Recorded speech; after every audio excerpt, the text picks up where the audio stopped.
ما في الحال والمآل إنك سميع الدعاء.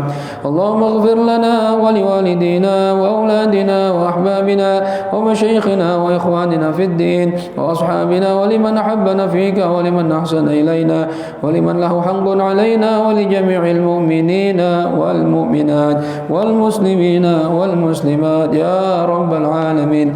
وصل اللهم بجمالك وجلالك على سيدنا محمد وعلى آله وصحبه وسلم أجمعين، وارزقنا كمال المتابعة له ظاهرا وباطنا في عافية وسلامة برحمتك يا أرحم الراحمين يا أرحم الراحمين يا أرحم الراحمين. بفضل سبحان ربك رب العزة عما يصفون وسلام على المرسلين والحمد لله رب العالمين. السلام عليكم ورحمة الله وبركاته. الفاتحة إلى حضرة سيدنا وحبيبنا وشفيعنا رسول الله محمد بن عبد الله وآله وأصحابه وأزواجه وذريته وأهل بيته، ثم إلى روح سيدنا المهاجر إلى الله أحمد بن عيسى وسيدنا الأستاذ الأعظم الفقيه المقدم محمد بن علي باعلوي وسيدنا قطب الرباني الشيخ عبد القادر الجيلاني وجميع ساداتنا آل أبي علوي وجميع الأولياء التسعة في جزيرة جاوة وجميع ذرية سيدنا الحسن وسيدنا حسين، خصوصا إلى روح سنن قنوجة شريف هداية الله وأصولهم وفروعهم، ثم إلى روح سادتنا الصوفية أينما كانوا حلت أرواحهم من مشارق الأرض إلى مغاربها برها وبحرها، ثم إلى روح سيدنا الحبيب عبد الله بن عمر الشاطري وأولاده الجميع، الحبيب محمد المهدي والحبيب أبي بكر وسيد الوارد الحبيب حسن وسيد الوارد الحبيب سالم، ما إلى روح سيد الوارد الحبيب عبد الله بن محمد بن شهاب، سيد الوارد الحبيب عبد القادر بن عمر بشير الحسني، وأبويا سيد محمد بن علاوي بن عباس المالك الحسني، والحبيب علي مشهور بن محمد بن سالم حفيظ أصولهم وفروعهم، ثم إلى روح جدك هاجي مصنف بن قرو هاجي إلياس، والوالد هاجي صافيان بن دلت هاجي سليمان، والوالد هاجي جمال الدين مالك والمهدي بن هاجي علواني وأصولهم وفروعهم، أن الله يغفر لهم ويرحمهم ويعلي درجاتهم في الجنة وينفعنا ببركاتهم وأسرارهم وأنوارهم وعلومهم ونفعاتهم في الدين والدنيا والآخرة. الفاتحة. أعوذ بالله من الشيطان الرجيم. بسم الله الرحمن الرحيم. الحمد لله رب العالمين الرحمن الرحيم مالك يوم الدين، إياك نعبد وإياك نستعين، اهدنا الصراط المستقيم صراط الذين أنعمت عليهم غير المغضوب عليهم ولا الضالين آمين. صلاة الله سلام الله على طه رسول الله، صلاة الله سلام الله على ياسين حبيب الله، صلاة الله سلام الله على طه رسول الله، صلاة الله سلام الله على ياسين حبيب الله. توسلنا ببسم الله وبالهدي رسول الله، توسلنا ببسم الله وبالهدي رسول الله، وكل مجاهد لله بأهل البدر يا الله، صلاة الله سلام الله على طه رسول الله، صلاة الله على ياسين حبيب الله. إلهي سلم الأمة من الآفات والنقمة،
حبيب الله اللهم صل وسلم وبارك عليه وعلى آله.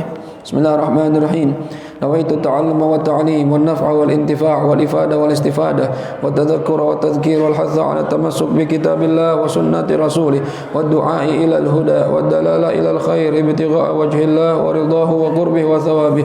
اللهم يا من مقاليد الأمور كلها بيده وإليه يرجع الأمر كله يا فتاح يا عليم افتح لنا فتحا قريبا يا فتاح يا عليم يا فتاح يا عليم يا فتاح يا عليم. اللهم أغننا بالعلم وزينا بالحلم وأكرمنا بالتقوى وجملنا بالعافية. اللهم ارزقنا فهم النبيين وحفظ المرسلين وإلهام الملائكة المقربين برحمتك يا أرحم الراحمين. ربي زدني علما ووسع لي في رزقي وبارك لي فيما رزقتني واجعلني محبوبا في قلوب عبادك وعزيزا في عيونهم واجعل لي وجها في الدنيا والآخرة ومن المقربين يا كثير النوال يا حسن الفعال يا قائما بلا زوال يا مبدعا بلا مثال. فلك الحمد ولك المنة ولك الشرف على كل حال يا أول الأولين ويا آخر الآخرين ويا ذا القوة المتين ويا راحم المساكين ويا أرحم الراحمين. وصلى الله على سيدنا محمد وعلى آله وصحبه وسلم والحمد لله رب العالمين. بسم الله الرحمن الرحيم الحمد لله رب العالمين والصلاة والسلام على أشرف الأنبياء والمرسلين سيدنا ومولانا محمد وعلى آله وصحبه أجمعين. سبحانك لا علم لنا إلا ما علمتنا إنك أنت العليم الحكيم. رب اشرح لي صدري ويسر لي أمري واحلل عقدة من لساني يفقه قولي. أما بعد. Hadirin wal hadirat, segenap jamaah Majlis Ilmu Masjid Nurul Yaqin yang dirahmati Allah Subhanahu wa taala. Alhamdulillah, segala puji dan syukur kita panjatkan kehadirat Allah yang mana sampai pagi ini kita semua masih diberikan oleh Allah Subhanahu wa taala kenikmatan panjang umur dalam sehat wal afiat. Kita masih bisa terbangun dari tidur kita dan diberikan taufik hidayah oleh Allah bisa pergi ke masjid salat subuh berjamaah dan mau meluangkan waktu kita untuk mencari ilmu. Mudah-mudahan apa yang kita kerjakan ini diterima dan mendatangkan keridhaan dari Allah Subhanahu wa taala. Yang kami muliakan Ayahanda Ki Haji Ghazali Musannif mata'ana Allah bi tuli hayatih wa nafa'ana Allah bi ulumihi fid dini wad dunya wal akhirah. Mudah-mudahan beliau panjang umur dalam sehat wal afiat. Amin ya rabbal alamin. Hadirin hadirat yang dirahmati Allah Subhanahu wa taala, kajian kita pada minggu ini adalah kajian fikih dengan kitab Nailur Raja, syarah dari kitab Safinatun Najah, yang mana terakhir pembahasan kita membahas tentang cara membersihkan najis dengan berbagai macam jenisnya. Ada najis yang berat, sedang dan ringan, dan cara membersihkannya berbeda-beda. Sekarang pembahasannya adalah fasal baru, masih berhubungan sama najis, yaitu masalah haid, darah haid, ya. Darah yang keluar dari tubuh kita, mau laki mau perempuan, hukumnya najis. Begitupun darah haid najis juga, ya. Dibahas di sini sekarang masalah haid. Ini perlu kita tahu supaya kita yang punya istri atau punya kakak, punya ibu, punya anak perempuan, jadi paham. Nanti kalau anak kita udah gede, haid apa enggak kita tahu dan kita bisa menjelaskan kepada mereka. Khususnya juga ibu-ibu harus tahu, ya. Nanti di belakang itu ada pembahasan kapan waktu sholatnya diqadha dan mana saja sholat yang diqadha, mana yang enggak, itu ya. Dibahas. Faslun, di sini dikatakan qala musannif rahimahullahu taala wa nafa'ana bihi wa bi ulumihi fid dharain amin radhiyallahu ankum. Wa qala radhiyallahu anhu faslun aqallul haidi yaumun wa lailatun. Aqallul haidi, paling minimnya haid, yaumun wa lailatun, sehari semalam. Maksudnya gimana ini? Al makna artinya anna aqalla zamanil haid, sesungguhnya paling sedikitnya waktunya haid, miqdaru yaumin wa lailatin, itu seukuran satu hari satu malam. Wa huwa arba'atun wa 'ishruna sa'atan, satu hari satu malam itu berarti 24 jam. Yattasilu fi haddam, kalau seandainya darah itu keluar terus menerus. Cuma ini jarang terjadi. Kalau perempuan keluar darah 24 jam, ya bisa lemas dia. Ngetes terus 24 jam, nah, bisa mati orang. Ya. Tapi ada yang begitu terkadang, ya terkadang kalau terjadi pada diri seorang perempuan seperti itu, saya Ustaz dari kemarin siang sampai siang ini keluar darah terus-terusan Ustaz. 24 jam, habis itu berhenti, head apa enggak? Head. Ya seandainya 24 jam, ya. Cuma sehari doang, head itu namanya. Enggak ada berhentinya, enggak ada. Tahu berhenti apa enggaknya gimana Ustaz? Ya kan dia perempuan ngerasain. Sama seperti kita mimisan gitu. Keluar darah nih, berasa tuh. Dia pun begitu, keluar darah berasa.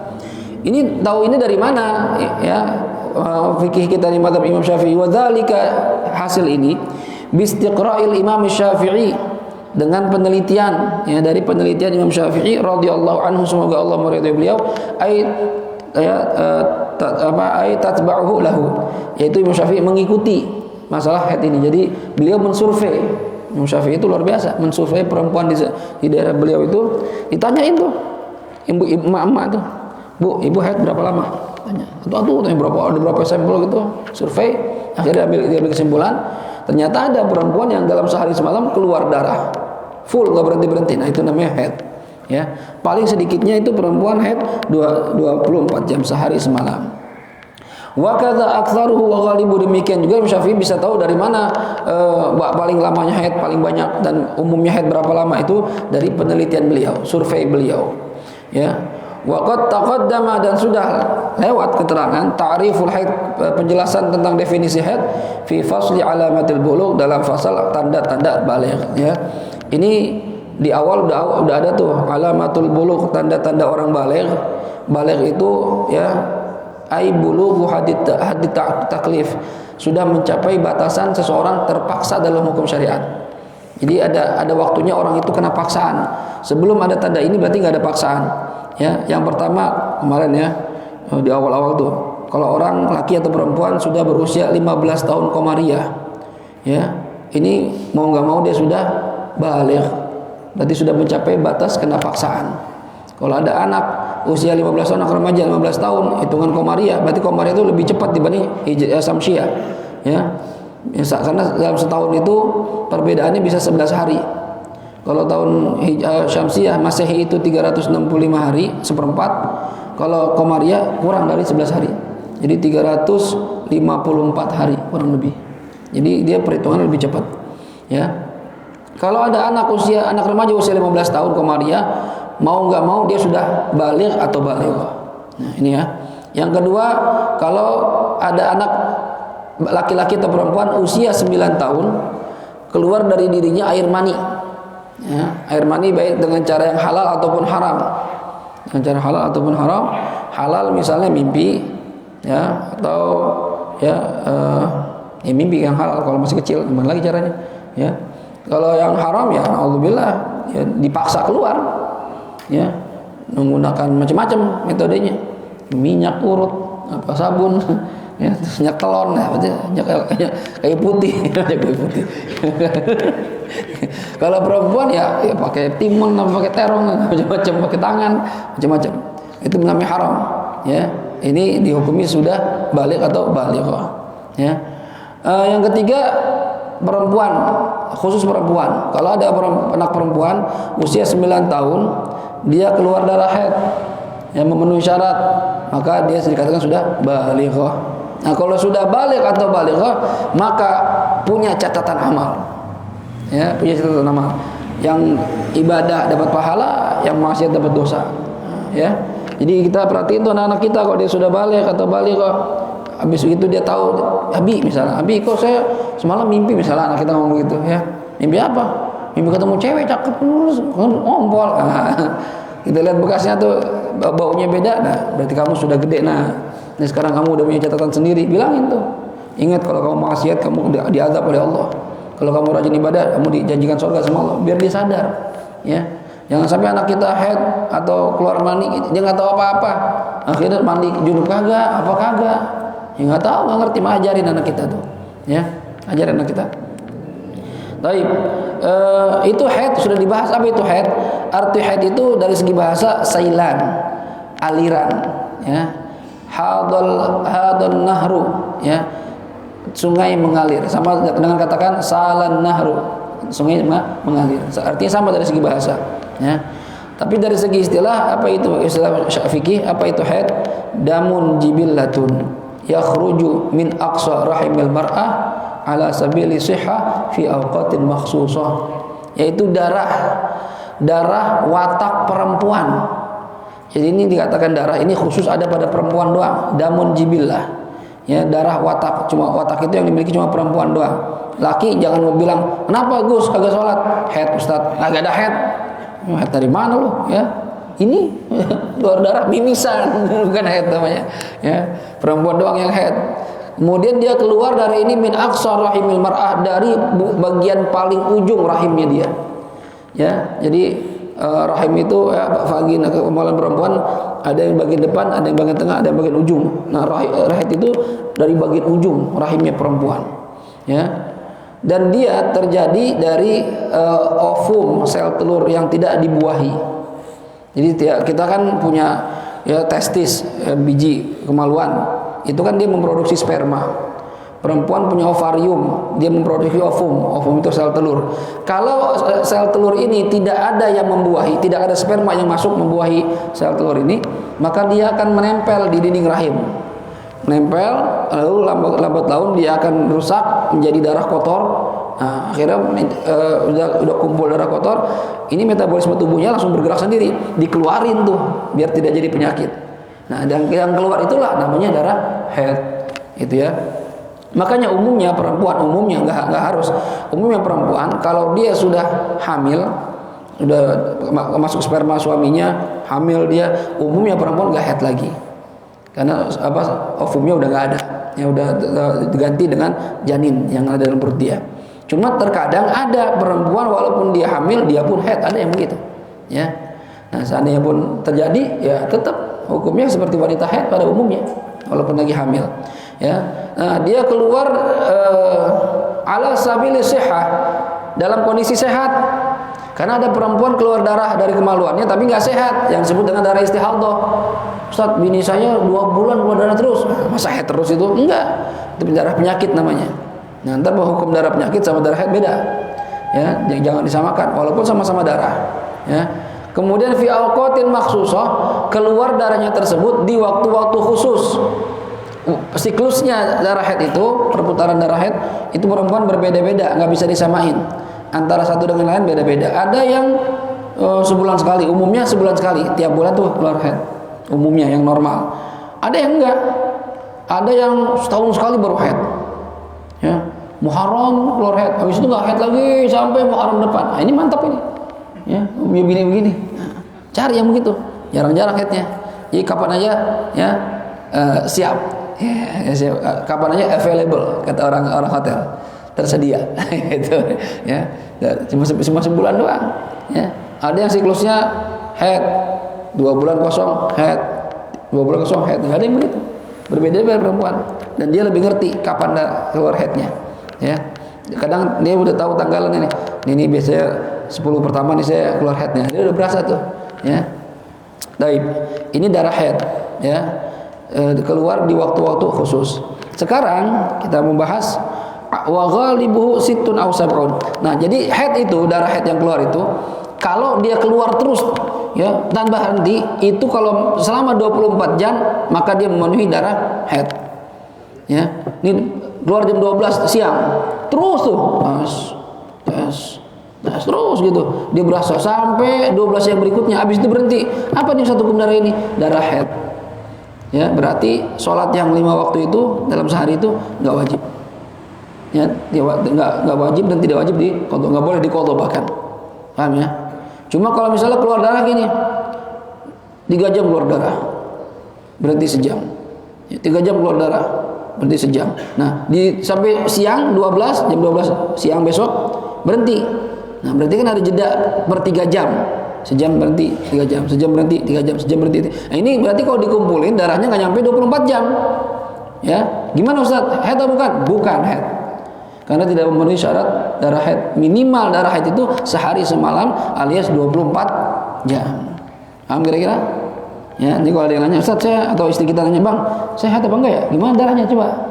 Ya, ingat-ingat dari keluar kapan? Sampai kapan terakhir? Ya, kalau seandainya memenuhi syarat 24 jam disebut haid. Paham ya? Walaupun misalnya siklusnya itu atau lamanya haidnya nggak seperti biasanya. Biasanya saya haid seminggu bang, itu cuma 3 hari, ya 8 jam, 8 jam, ya 3 hari. Tapi kalau dikumpulin 24 jam haid, ya nggak masalah. Walaupun nggak sama seperti siklus biasanya. Yang penting memenuhi syarat darah haid, ya. Wa ghalibuhu sittun aw sab'un. Umumnya haid itu sittun aw sab'un, 6 atau 7 hari. Al makna artinya anna ghaliba zamanil haid sittatu ayamin wa sab'atu ayamin bila yaliha. Sesungguhnya umumnya waktunya haid itu 6 hari atau 7 hari. 7 hari 7 malam. Ittasala fi haddam aula, baik darahnya itu sambung menyambung keluarnya ataupun enggak. Kayak tadi tuh. Misalnya dia perempuan haid 6 hari. Dalam 6 hari ini misalnya hari pertama keluar darah. Ya. Keluar darah ini ya 5 jam. 5 jam oke. Okay. Hari kedua enggak keluar darah. Hari ketiga keluar darah 5 jam lagi. 10 jam dah nih. Ketiga, keempat enggak keluar darah. Kelima keluar darah 10 jam. Ya. 5 10, 20 jam. Hari ke-6 enggak keluar darah. Hari ke-7 5 jam. Ya, keluar darah. Berarti kalau digabungin 5 10 5 25 jam haid semuanya. Paham kira-kira? Kalau digabungin ini ya 6 atau 7 hari mencapai 24 jam keluar darahnya, maka semua disebut haid. Paham? Ya. Bisyarti dengan syarat an la yanqusa majmu'uhu an arba'in wa 20 sa'ah. Dikatakan semuanya haid 6 hari 7 hari ini apabila gabungan dari darah-darah tersebut tidak kurang dari 24 jam, gitu ya. Fa in naqasa, kalau kurang dari 24 jam gimana Ustaz? Hari pertama 5 jam, hari kedua kosong, hari ketiga 5 jam, hari keempat kosong, hari kelima 5 jam, hari keenam kosong. Udah, habis itu berhenti. 5, 15. Wah, saya pikir haid ternyata nggak memenuhi syarat. Berarti itu istihadah semuanya. Ini gimana Ustaz? Saya 6 hari saya kagak sholat ini, karena saya pikir saya haid. Ternyata dihitung-hitung kagak haid. Maka sholat yang ente tinggalkan itu semua diqadha semuanya. Ya, itu harus tahu tuh perempuan. Jangan dipikir ya udah deh, kemarin udah lewat apa biarin. Nggak bisa biarin, itu bukan haid. Kalau bukan haid berarti wajib sholat. Ya, kan saya kemarin nggak tahu Ustaz, saya pikir haid. Iya, sekarang saya sudah tahu nih. Ternyata nggak nyampe 24 hari, 24 jam. Berarti itu istihadah, berarti wajib qadha semuanya. Paham kira-kira nih? Ya, itu ingetin tuh perempuan. Kadang dia nggak ngerti caranya. Haid apa qadha atau enggak. Wan naqa'u al mutakhallil baina dima'i haid wa baina dima'i haid haidun hukman. Suci yang ada di tengah-tengah darah haid itu hukumnya haid juga. Ya, sehari pertama keluar darah 10 jam, berarti kan sehari 24 jam tuh, sisa 14 jam kan, 10 jam keluar darah, 14 jam kosong. Ini kosong hukumnya apa Ustaz? Haid juga. Jadi kalau hukumnya haid berarti dia haram sholat, haram puasa. Ya, hari kedua bahkan nggak keluar darah sama sekali Ustaz. Hari kedua, hari ketiga keluar darah lagi 10 jam lagi. Ya, ini kedua gimana nih? Hari kedua kosong, nggak ada darah sama sekali, haid juga. Pokoknya waktu suci antara darah-darah haid itu apabila memenuhi syarat kumpulannya 24 jam darahnya, semuanya itu dihukumi haid semuanya. Berarti dia libur perempuan tuh. Kalau yang haidnya seminggu, libur sholat seminggu. Ya, yang haidnya seminggu, libur puasa seminggu. Gitu. Cuma bedanya kalau sholat tidak boleh diqadha, haram dan tidak sah. Kalau puasa wajib qadha. Kok beda Ustaz? Ya, kok sholat diwajib qadha, puasa enggak? Karena kata para ulama, kalau sholat itu ya karena dia setiap hari berulang-ulang berat bagi perempuan. Ya, hikmahnya doang, sebenarnya dalilnya ada. Ya, kalau puasa kan setahun sekali. Ya, cuma setahun sekali. Jadi wajib qadha. Itu bedanya perempuan. Ya, sholat dengan puasanya. Sampai sini paham? Jadi gini ya, seandainya kita punya istri nih Bang Omar, ya punya istri nih ya. Itu hari pertama keluar darah, hari kedua kosong, hari ketiga keluar darah. Bang Umar mikir, hari kedua bersih nih, ayo deh, main deh. Nah, ini boleh nggak? Nggak boleh. Nah kan nggak ada darahnya Ustaz, bersih. Itu istri saya lihat pembalutnya nggak ada darahnya, kosong. Dari mulai pagi sampai pagi lagi, saya main dah siang-siangnya, nggak boleh. Nggak boleh, karena suci yang terjadi di antara darah-darah haid dihukumi haid semuanya. Ini pendapat Mu'tamad begitu. Ya, nggak boleh itu. kosong deh, bersih, ayo. Jangan ayo, nggak boleh, enak aja. Tunggu sampai tuntas, tas, ya, udah nggak ada darah lagi. Jelas ya? Ini umumnya perempuan 6 hari atau 7 hari. Ya, tanya istri kita masing-masing berapa kita dia mereka tuh, ya. Dan nggak usah disama-samain. Oh, kamu seminggu, gini teman saya 3 hari, payah lu. Ya bukan masalah payah lu, ini kan emang pemberian Allah, nggak bisa masalah diatur ini, nggak bisa diatur, keluar sendiri. Ya, bahkan katanya wa aktsaru khamsatu asyara yauman. Paling lamanya haid itu 15 hari. Bila yaliha dan 15 malam. Wah, ini kalau punya istri 15 hari 15 malam, rada repot ini. Ya, al makna artinya anna aktsara zamanil haid, paling lamanya waktu haid khamsatu asyara yauman, ya, 15 hari bila yaliha dengan malamnya, 15 hari 15 malam. Ittasala fi haddam amla, baik darahnya bersambung terus, keluar terus ataupun enggak, terpisah-pisah kayak tadi itu. Ya, bisyarti, dengan syarat, sama syaratnya, an la yanqusa majmu'uhu an arba'in wa 20 sa'ah. Kumpulan darah-darah dari 15 hari ini kalau digabungin jumlahnya 24 jam minimal atau lebih. Minimal, ya, ini minimal, bukan harus. Minimal 24 jam atau lebih. Kalau kurang berarti istihadhah, ya kan? Dipikir gini, dia kalau darah nih 2 jam gitu kan? Atau sejam. Setiap hari keluar darah sejam doang. Sejam, ya kan? Wah, head nih. Ya, tiap hari keluar darah. Pas dihitung sampai 15 hari. Hari ke-15 masih keluar darah sejam. Dihitung sama dia. 1 jam kali 15, ya cuma 15 jam. Berarti nggak nyampe darah head. Nggak memenuhi syarat. Berarti tadi dia nggak sholat 15 hari, wajib qadha semuanya 15 hari. Wajib qadha itu. Ya. Kata suaminya, sial, tau gitu, sikat 15 hari kita ngerem, ya kan, tau dihitung-hitung bukan haid istihadhah, kacau, ya. Nah, ini 15 hari.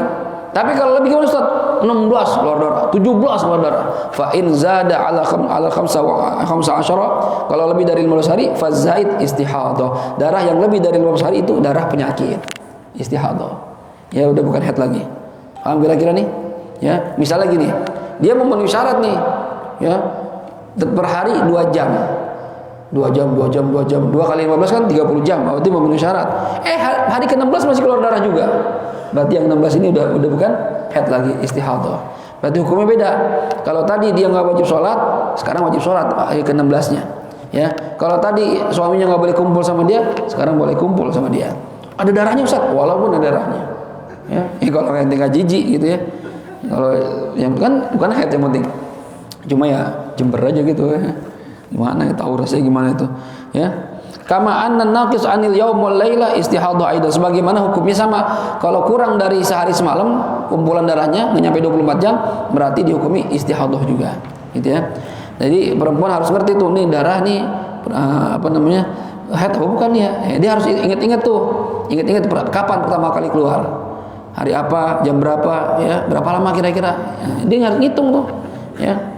Dan kita kalau ditanya harus ngerti, jawab suaminya, ya. Jangan sampai istri nggak tahu, suami juga nggak tahu, nanya kagak, akhirnya sholat kagak, ibadah kagak, ya salah semua. Tanya, ya.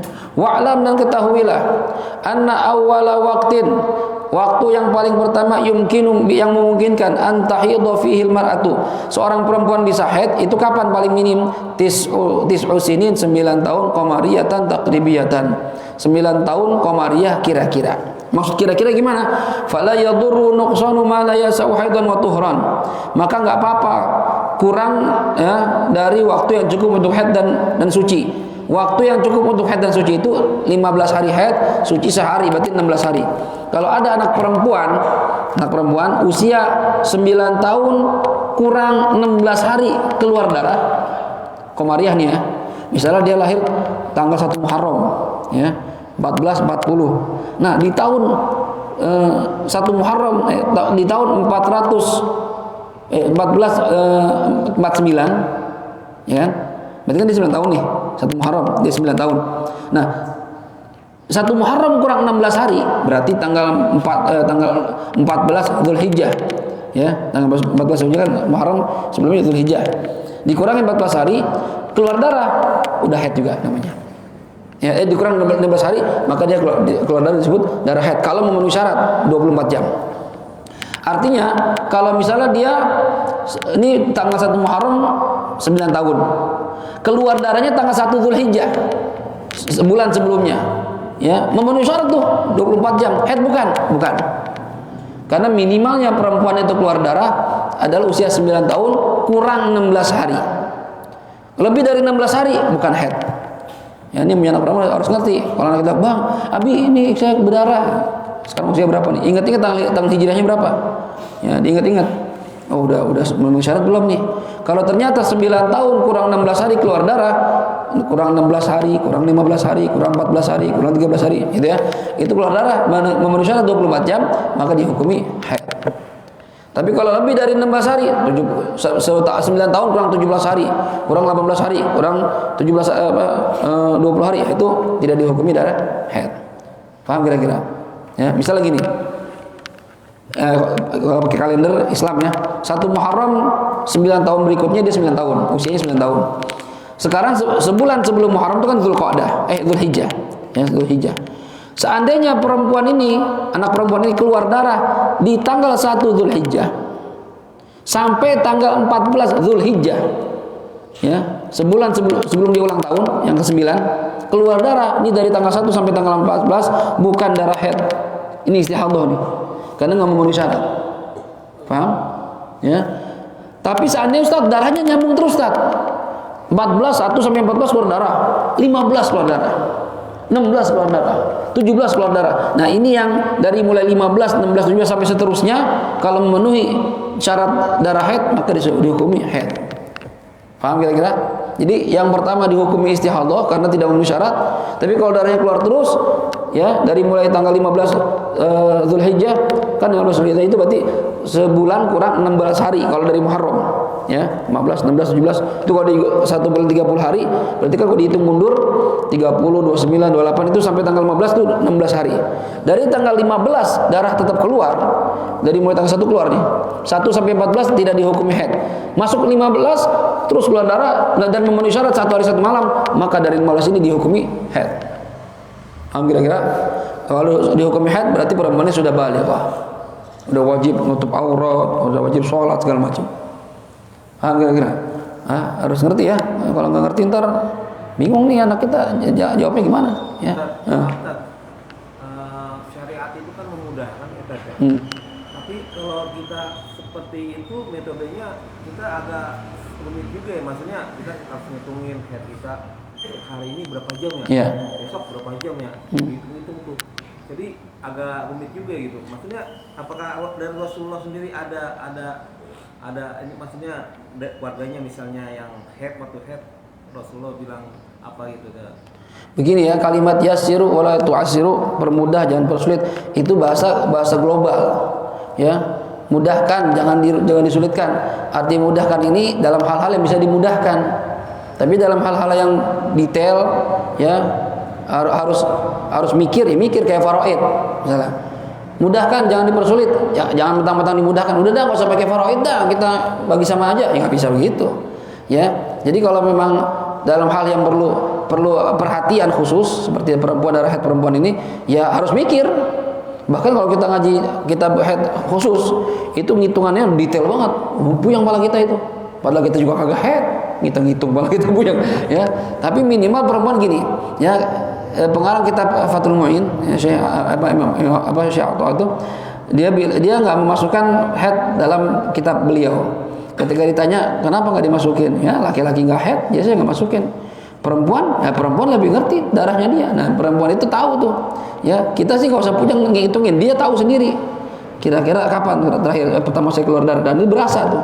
Ya, Ustaz, apakah harus dihitung per jamnya? Iya, dia harus tahu jamnya. Apalagi kalau keluar terus, kalau keluar terus mah udah nyampe 24 jam, udah 14 terus itu pasti haid udah. Ya, tapi yang jadi permasalahan kalau keluar darahnya tadi tuh sejam. Nah itu repot itu. Catat teman, karena ini berasa nih, keluar nih, ya jam 1 sampai jam 2 keluar. Ya, habis itu lihat jam 2 diganti pembalutnya, bersih sampai besoknya, wah bersih lagi nih. Jam 1 jam 2 keluar lagi. Dan nggak harus sama jamnya, misalnya jam 3 jam 4 keluar lagi. Ya, nah itu gimana? Dihitung itu. Ya, jadi bukan berarti jangan dipersulit, Ustaz. Bukan berarti bersulit, emang harus dihitung untuk mengetahui ini haid atau bukan. Ya, makanya perempuan itu harus ngerti benar-benar. Ya, kita pun sebenarnya ya kita nggak wajib-wajib banget tahu sebenarnya. Cuma karena nanti kita berhubungan sama istri kita, sama anak perempuan kita, apa kita punya orang tua, ibu kita, mungkin bapak kita nggak ngerti masalah haid, kakak kita, bapak kita nggak pernah nerangin, kita yang nerangin. Ya, itu ingat-ingat. Maka ntar dalam istilah hukum haid itu ada mubtadaah yang pertama kali haid terus dia lupa, pertama kali haid dia bingung, atau udah pernah haid tapi dia lupa kapan mulainya darahnya. Itu ada hukum-hukumnya tersendiri tuh. Jelimet memang hukum haid itu. Ya. Artinya gini, kalau misalnya dia nggak pernah ngaji hukum darah haid, gimana Ustaz? Ya pertama, kenapa nggak tahu? Kalau dibilang saya nggak tahu karena nggak pernah belajar. Pertanyaannya, emang nggak ada ulama di sekitar situ? Ya, nggak ada asatidah, nggak ada ustadz di situ, ada kiai. Kalau memang ada pengajian, kenapa nggak hadir? Jadi istilah nggak tahu itu dalam istilah fikih ada dua macam, ada jahil ma'dzur, ada jahil ghairu ma'dzur.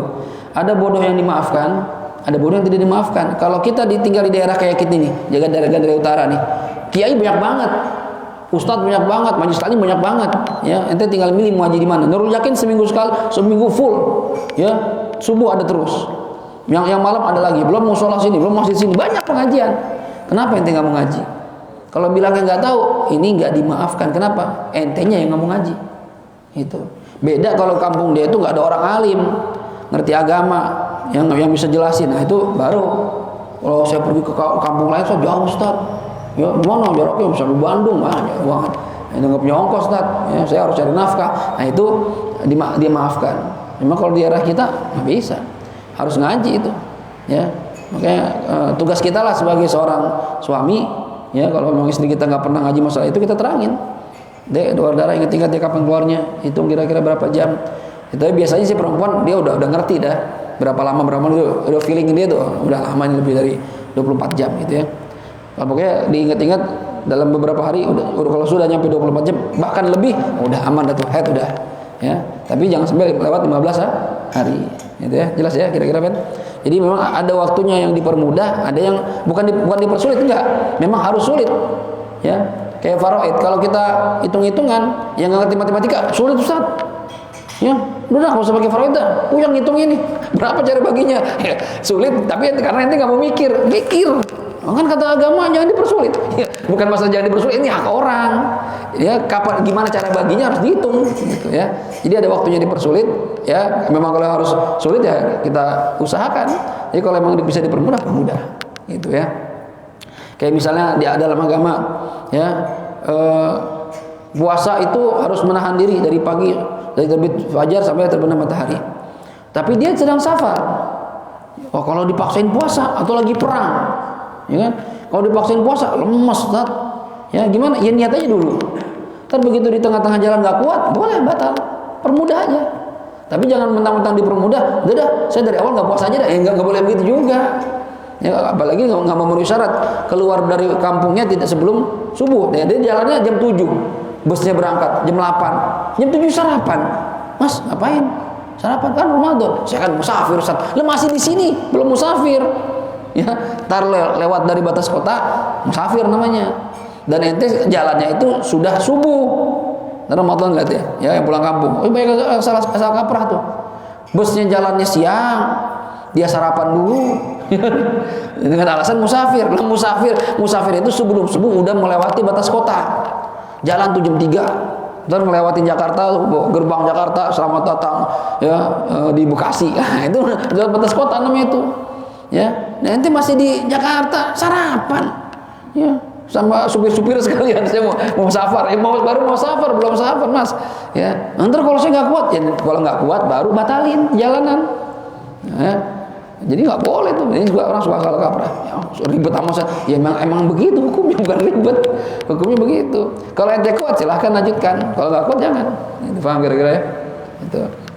Jadi perempuan tuh harus ngerti tuh. Ya gimana darahnya keluar berapa lama biar tidak salah dalam menghitung. Wa ghalibus sin alladzi tahidu fihi, umumnya katanya perempuan yang haid ini mungkin di zaman beliau kali ini ya. 20 sanatan, 20 tahun. Tahu dah. Di kita kayaknya enggak ya. Udah SD atau SMP aja udah haid. Biasanya kadang dia. Kalau di sana mungkin ada yang 20 tahun. Itu kan tergantung wilayahnya masing-masing beda-beda. Yang bisa disamain pergaulan, tontonan itu pengaruh itu. Ya. Wala akhiralahu dan tidak ada batas akhir kapan perempuan haid, enggak ada. Kadang enggak haid sama sekali ada. Ya. Ada dari kecil enggak haid, begitu umur 40 keluar darah. Haid bukan Ustaz? Ya kalau memenuhi syarat haid. Tapi dia enggak pernah keluar Ustaz. Ya walaupun enggak pernah keluar darah, enggak masalah. Ya selama darahnya memenuhi syarat maka dikatakan haid. Fa in kharaja laha dam, kalau keluar dari perempuan tersebut darah qabla tis'i sebelum 9 tahun bima yasau haidan wa tuhran fastihadatun.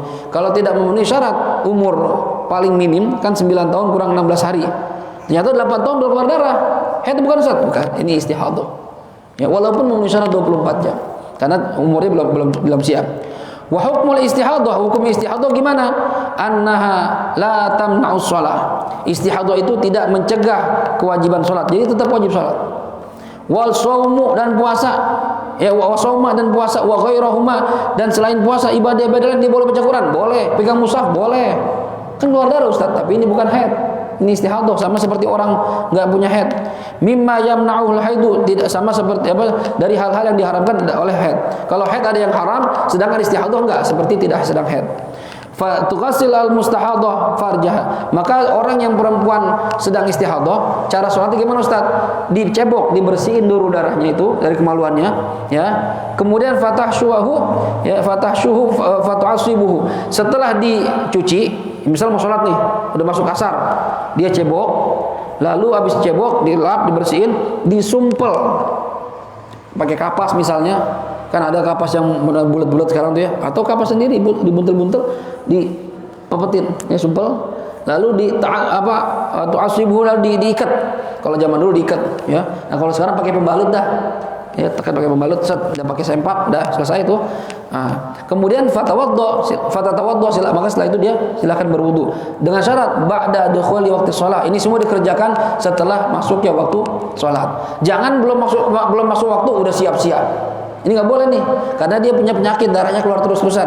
Nah, ini cara wudunya itu harus setelah masuk waktu sholat. Dicebok dulu, disumpel dulu, dipakai pembalut supaya nggak lepas, ya. Kemudian wudu, fatubadir bis shalah, lalu segera kerjakan sholat. Buru-buru sholat, ya. Kalau misalnya falau akhirat, kalau dia lama sholatnya, habis wudu nggak langsung sholat. Dan ini yang dikerjakan li ghairi maslahati sholat, tidak ada hubungan tentang maslahat sholat. A'adat jami'a dzalik, maka wajib ngulangin semua itu. Misalnya gini, udah masuk adzan asar, dicebok, dipakai pembalut segala macam, udah bersih wudu. Habis wudu makan dulu. Mbak, enggak sholat, taruh saya lapar, makan dulu ya.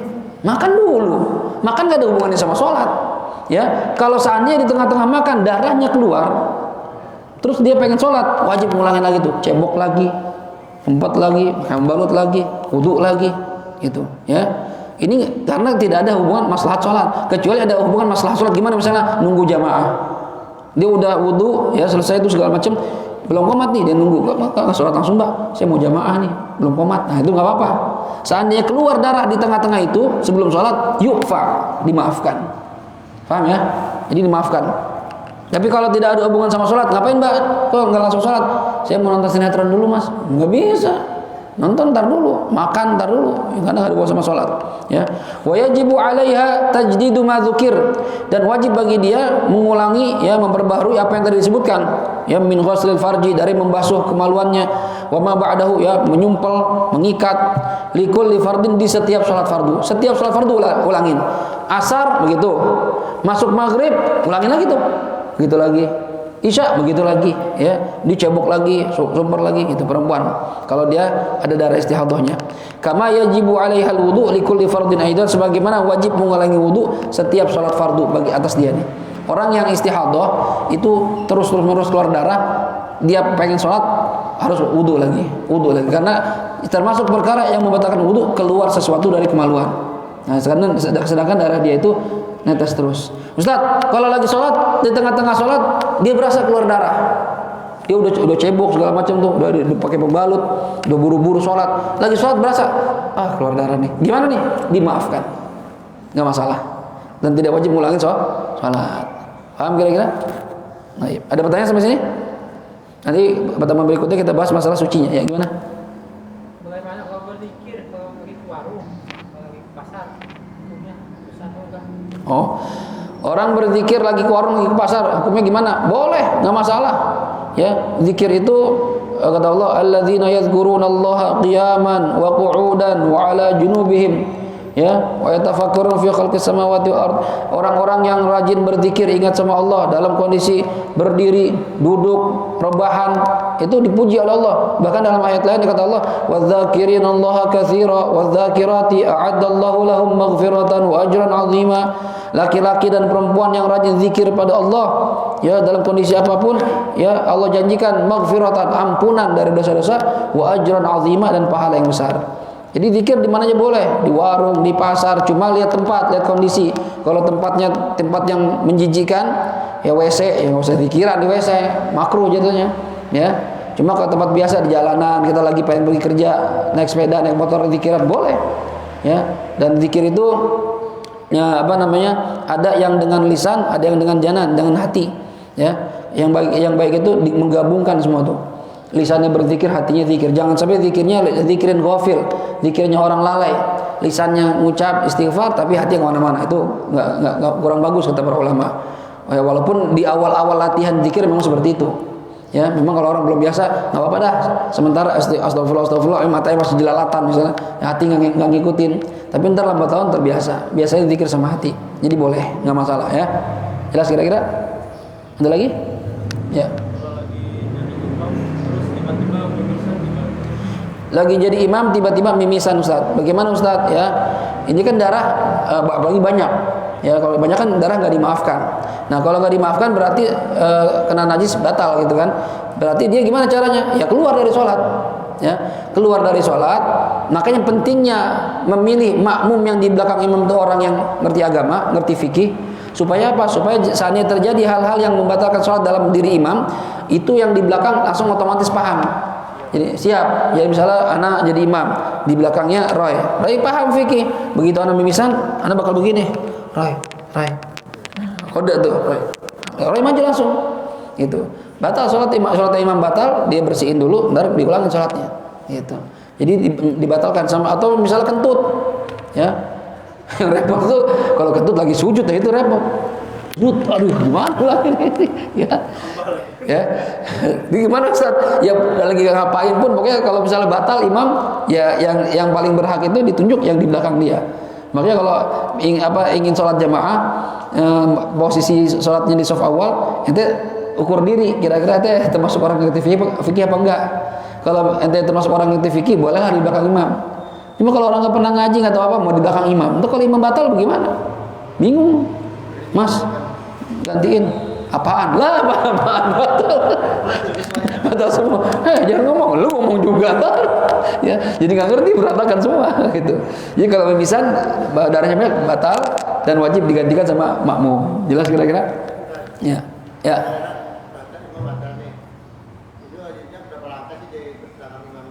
Gini, ya sebenarnya kalau menggantikan posisi imam, ya nggak harus maju pun nggak apa-apa, maju sedikit aja gitu, maksudnya nggak sampai depan banget, nggak apa-apa, maju satu langkah selesai dah, untuk membedakan antara posisi diri dia dengan makmum, ya. Cuma kalau ingin masuk ke tempat imam, kayak misalnya dari sini nih, terus ke sini boleh, tapi jangan bergerak 3 kali berturut-turut gerakan besar, karena kalau 3 kali berturut-turut madzhab kita membatalkan sholat. Jadi geraknya gimana Ustaz? Dia 2 langkah aja, 1, 2. Nah, belum nyampe Ustaz, gerak lagi ntar. Setelah diamnya berapa lama? Ada yang mengatakan seukuran al-baqiyatus shalihat. Subhanallah, alhamdulillah, wala ilaha illallah akbar. Baru gerak lagi. Ada yang mengatakan seukuran surah Al-Ikhlas. Qul huwallahu ahad, Allahus samad, lam yalid walam yulad walam yakul lahu, baru gerak lagi. Gitu ya.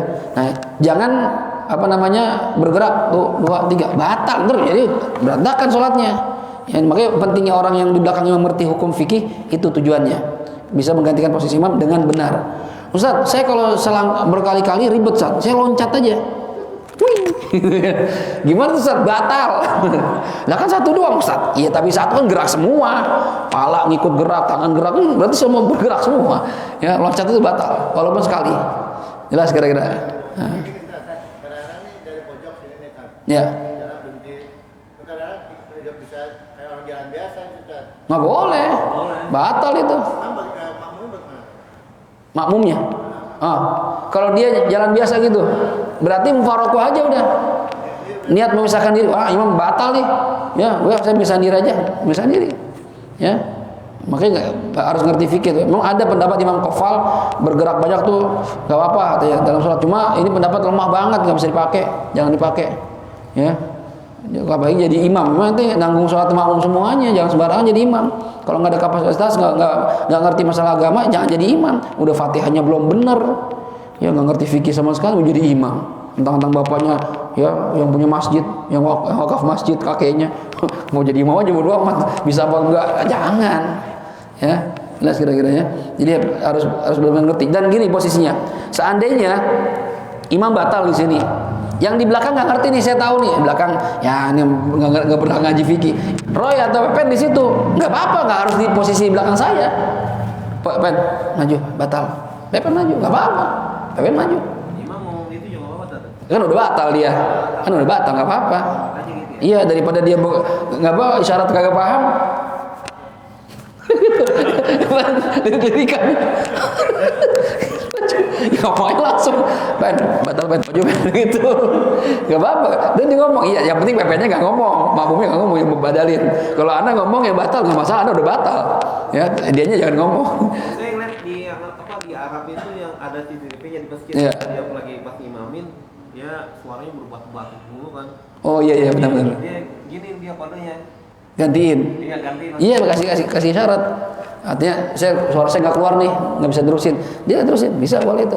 Dia maju dia mundur itu kan ya, videonya kalau salah ya. Yang satu maju satu mundur balik ke tempat dia. Boleh nggak masalah. Itu.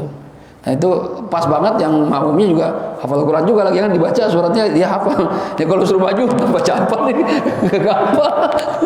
Repot ini. Ya itu kalau nggak bisa terusin ya ganti surat lain yang dihafal gitu aja ya. Misalnya saya imam lagi baca Al-Baqarah, nah terus saya batal, pengen maju pengen mengkau, gue baca apa ini? Ya. Nah itu nggak boleh ganti surat yang lain, nggak masalah, gitu. Jelas ya? Ada lagi? Ya. Mengenai tentang sahur, saya menjelaskan kepada orang yang gila, yang sadar sebelum waktu sholat dan masuk waktu sholat, sampai masuk sebelum asar, hingga waktu sholat asar ada sekurang waktu sholat, apakah dia wajib sholat itu atau tidak, wajib qadha. Itu yang pertama. Yang kedua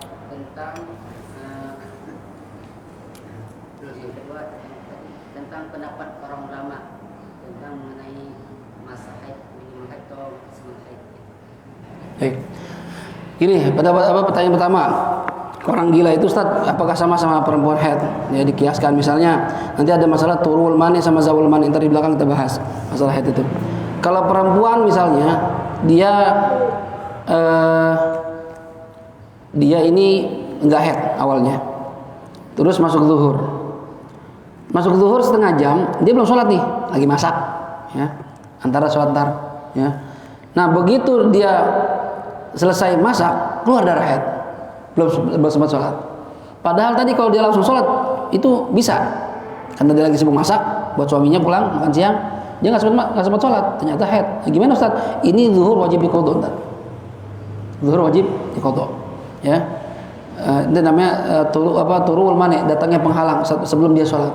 Ada lagi masalah zawal mani, hilangnya pencegah. Artinya pertama dia haid ya. Kemudian sebelum maghrib setengah jam, ini haid udah berhari-hari, sebelum maghrib setengah jam bersuci dia ya, suci. Nah dia belum sempat mandi ya, lagi siap-siap belum sempat mandi, masuk maghrib dalam setengah jam ini, maka ini asar ya, wajib diqadha plus zuhur, karena asar dan zuhur itu bisa dijamak. Nah, pertanyaannya sama nggak orang gila begitu Ustaz? Ya, orang gila sama nggak seperti wallahu alam? Saya belum nemuin masalah dalam bab orang gila zawal mana sama turul mana. Cuma yang pasti kalau orang gila muaqqatan ya, sewaktu-waktu gila itu misalnya dia gila nih ya, gila sehari, pas zuhur ya, zuhur pengen asar nih, zuhur asar pulang 10 menit, sadar dia, wah sadar, ngomong bener, Lu nggak gila lagi? Nggak, emang saya punya penyakit itu. Misalnya gitu. Ntar nih biasanya nggak lama sih gila lagi, misalnya gitu. Sampai apal gitu. Nah begitu lagi sadar, dia nggak sebelum sempat sholat, gila lagi. Gimana Ustaz? Maka waktu yang dia sadar itu dan cukup buat sholat, dia wajib qadha kalau sadar. Gitu, ya. Selama gila dia nggak wajib qadha. Artinya misalnya dia gila setahun, itu setahun nggak ada qadhanya itu. Makanya enak banget jadi orang gila. Kalau ente mau, nggak wajib sholat, nggak wajib puasa, nggak wajib qadha lagi. Kalau orang haid masih wajib qadha puasanya, orang gila kagak. Gila, gitu ya. Nggak ada akalnya. Jadi apakah dikiaskan nanti yang sholat yang bisa dijamak wajib qadha? Wallahu a'lam, saya belum nemu tuh. Kayaknya saya belum tahu apa ada pembahasan begitu sama seperti orang perempuan haid.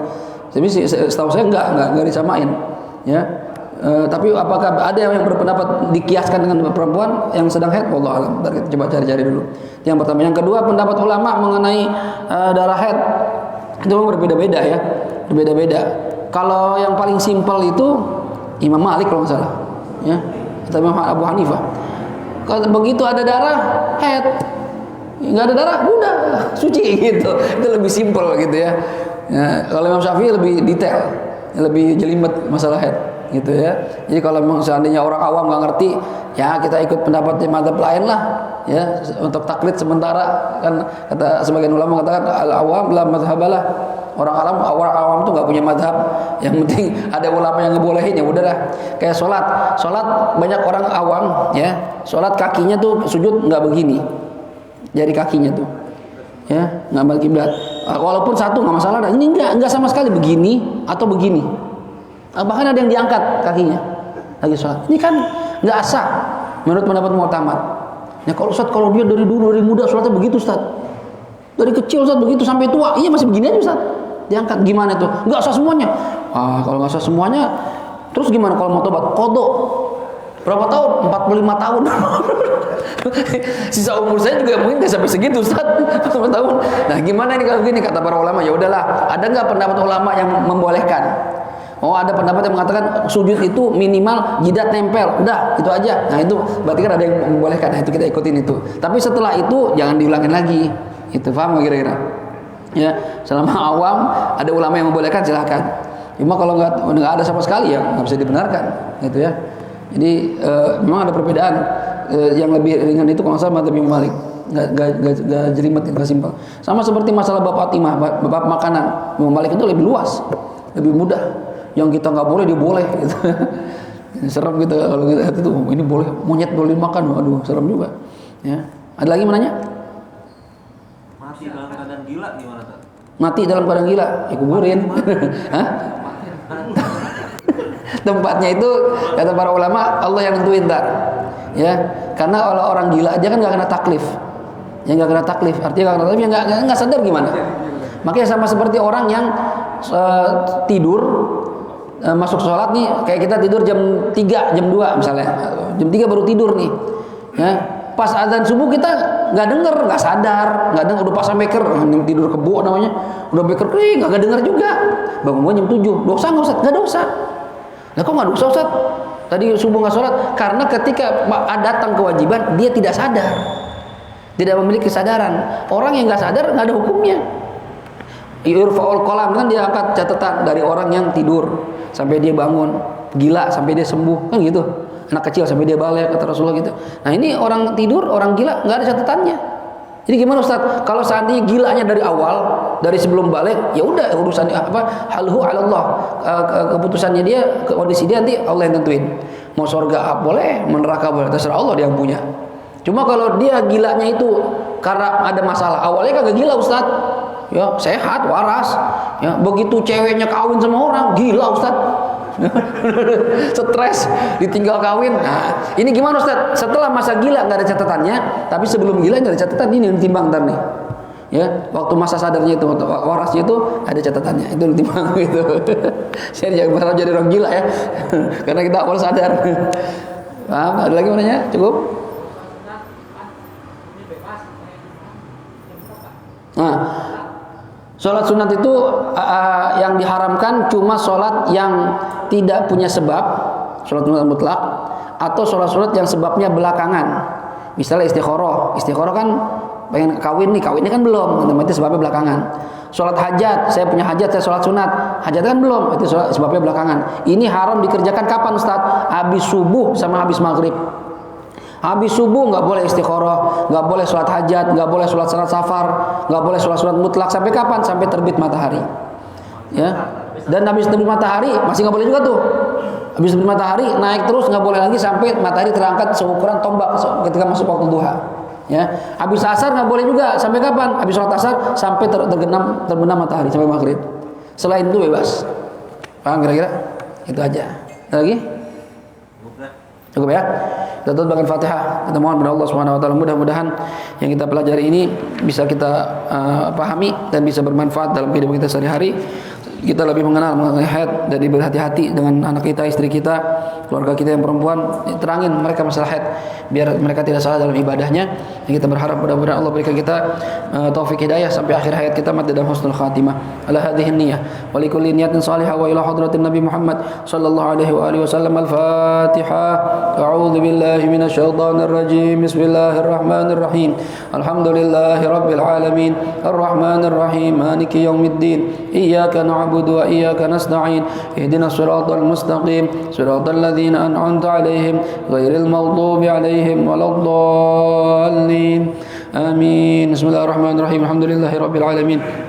اللهم صل وسلم وبارك على سيدنا محمد وعلى آل سيدنا محمد. ربنا انفعنا بما علمتنا. رب علمنا الذي ينفعنا. رب فقهنا وفقه أهلنا وقرابات لنا في ديننا مع أهل القدر أنثى وذكر. رب وفقنا ووفقهم لما ترتضي قولا وفعلا كرما. وارزق الكل حلالا دائما وأخل أتقيا علما. نحظى بالخير ونكفى كل شر. ربنا أصلح لنا كل شؤون وأقر بالرضا منك العيون. واقض عنا ربنا كل الديون قبل أن تأتينا رسل المنون. واغفر واستر أنت أكرم من ستر. وصلاة الله تغشى المصطفى من إلى الحق دعانا والوفاء بكتاب فيه للناس الشفاء وعلى الآل الكرام الشرفاء وعلى الصحب المصابيح الغرر. اللهم اهدنا بهداك واجعلنا ممن يسارع في رضاك ولا تولنا وليا سواك ولا تجعلنا ممن خالف أمرك وعصاك. وحسبنا الله ونعم الوكيل نعم المولى ونعم النصير ولا حول ولا قوة إلا بالله العلي العظيم. وصلى الله على سيدنا محمد وعلى آله وصحبه وسلم. الحمد لله رب العالمين. سبحانك اللهم وبحمدك أشهد أن لا إله إلا أنت أستغفرك وأتوب إليك. والعفو منكم والسلام عليكم ورحمة الله وبركاته.